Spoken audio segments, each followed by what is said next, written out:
Assalamualaikum warahmatullahi wabarakatuh. Alhamdulillahi rabbil alamin. Allahumma salli ala sayyidina Muhammad wa ala ali sayyidina Muhammad.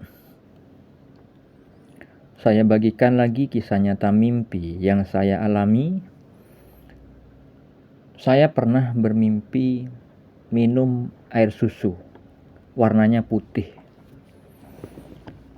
Dan di situ, di depan saya ada teman saya, seorang perempuan berjilbab. Ludahnya ada di wajahnya, dan itu jumlahnya banyak sekali. Air ludah yang berceceran di wajahnya. Lalu apa makna atau takwil mimpi yang saya alami tersebut? Saya dahulukan makna yang dialami teman saya pada mimpi itu. Teman saya itu, di visual mimpi saya itu ada banyak ludah, air ludah di wajahnya. Itu artinya pandangan hidup dia kepada suatu hal yang tercela di hadapan Allah, dari sudut pandang Allah, yaitu apa? Kehidupan duniawi. Karena setelah itu saya banyak mendapatkan pemberitaan tentang teman saya itu di dalam mimpi juga, terkait dengan banyak rumah-rumah yang dia bangun itu, atapnya tidak selesai dibangun, temboknya masih berupa tembok batu bata, belum ada acinya, kulit temboknya belum, dan atapnya juga belum selesai. Artinya bangunannya tanpa atap. Itu banyak sekali rumah-rumah yang didirikan tapi nggak jadi. Dan di situ nampak dia, yang mana dia itu terasa malu, dan mamanya yang berjilbab itu ada sendiri duduk di tanah, di lantai tanah, dan pandangannya menerawang ke langit dengan mimik muka yang sedih. Nah, itu kisahnya panjang sebenarnya, cuman saya cerita singkatnya saja. Banyak sekali mimpi tentang teman saya ini. Nggak tahu, saya yang tidak lagi memikirkan, Allah sering ngasih petunjuk tentang teman saya ini. Ya, intinya air ludah di wajah itu adalah apa yang dikejarnya, yaitu lebih banyak keduniawian, yang mana hal itu tercela dari sudut pandang Allah. Nah, sedangkan saya minum air susu putih itu seperti yang dialami Nabi Muhammad SAW, walaupun di dalam visualnya tidak sama seperti saya duduk berhadapan dengan teman saya, tapi intinya Nabi Muhammad SAW menyebutkan dalam hadis yang sahih, di dalam hadis Al-Bukhari, beliau juga bermimpi minum susu, dan sebagiannya itu diberikan kepada Umar bin Al-Khattab. Lalu ada yang menanyakan apa takwilnya, apa maknanya. Lalu Rasulullah SAW menjawab, ilmu. Jadi minum susu putih itu adalah bermakna ilmu. Nah, saya mengalami hal itu terkait dengan mimpi-mimpi saya yang lain. Seperti halnya saya dimimpiin oleh istri saya itu untuk mensyiarkan tentang mimpi. Saya ditunjuk ke depan banyak orang, di mana istri saya juga hadir di situ. Saya ditunjuk untuk menceritakan kepada khalayak umum tentang mimpi. Di mimpi itu saya bercerita lantang, tegas,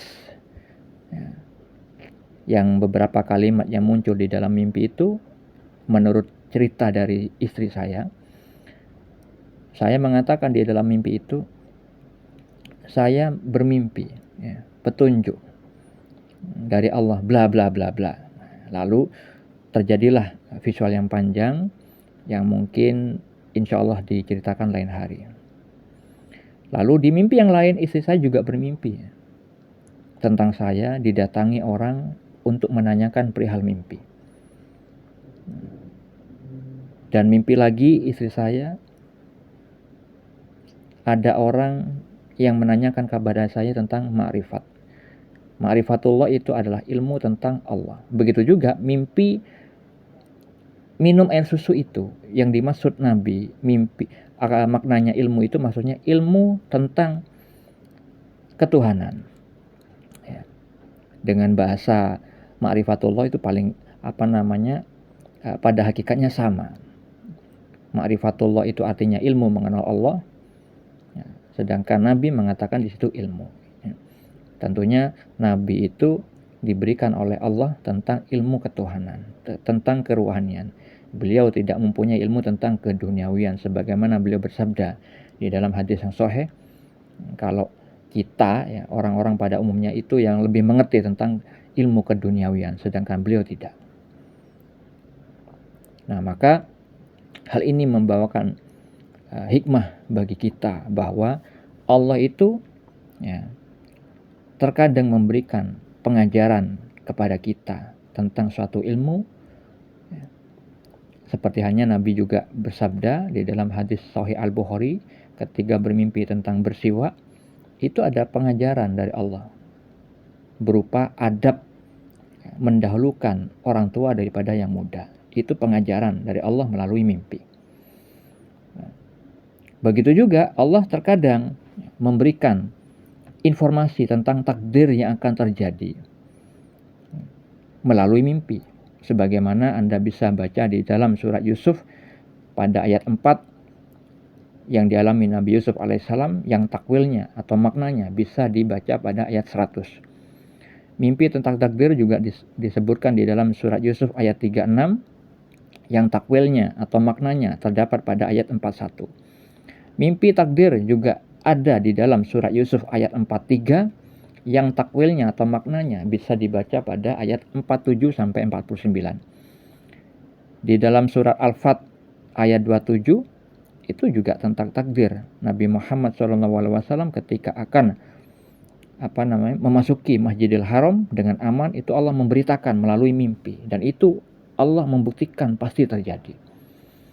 Di dalam surah As-Saffat ayat 102 dan 105 tentang mimpi, perintah dari Allah kepada Nabi Ibrahim alaihissalam yang akhirnya sekarang kita kenal dengan Hari Raya Kurban. Di dalam kitab Sahih Al-Bukhari banyak sekali contoh-contoh mimpi yang dialami Nabi Muhammad SAW dan orang-orang soleh di saat itu. Perlu diketahui saudara-saudariku muslimin muslimat, mukmin mukminat pada khususnya, mimpi adalah bagian dari syariat Islam. Hadis yang masyhur, yang terkenal di dalam sabda beliau Nabi Muhammad SAW di dalam hadis riwayat Al-Bukhari disebutkan bahwa mimpi yang baik dari orang yang saleh itu adalah satu bagian dari 46 bagian kenabian. Bagian dari 46 kenabian. Di dalam riwayat yang lain beliau bersabda, mimpi seorang mukmin adalah satu dari 46 bagian kenabian. Jadi jangan meremehkan mimpi. Sebab kalau kita meremehkan mimpi, bisa saja yang sebenarnya Allah ingin memberikan petunjuk kepada kita tentang takdir yang akan terjadi, bisa takdir buruk atau yang baik, supaya apa? Kita bersiap-siap akan mengalami hal itu. Kalau kita meremehkan mimpi, akhirnya kita terlewat dari petunjuk Allah itu. Oleh karena itu, ketika mimpi yang baik dari Allah, kita harus tahu ciri-cirinya. Dan ketika kita mimpi dari setan juga harus tahu, dan mimpi dari bawaan pikiran seseorang ketika saat terjaga juga harus tahu ciri-cirinya. Oleh karena itu, perlu kiranya kita mengetahui dalil atau keterangan tentang mimpi dan ilmu takwil mimpi di Al-Quran maupun As-Sunnah. Begitu juga banyak terdapat di kitab-kitabnya para wali Allah. Allah Maha Gaib menciptakan sarana gaib yang bernama mimpi. Semoga hal ini bermanfaat. Assalamualaikum warahmatullahi wabarakatuh.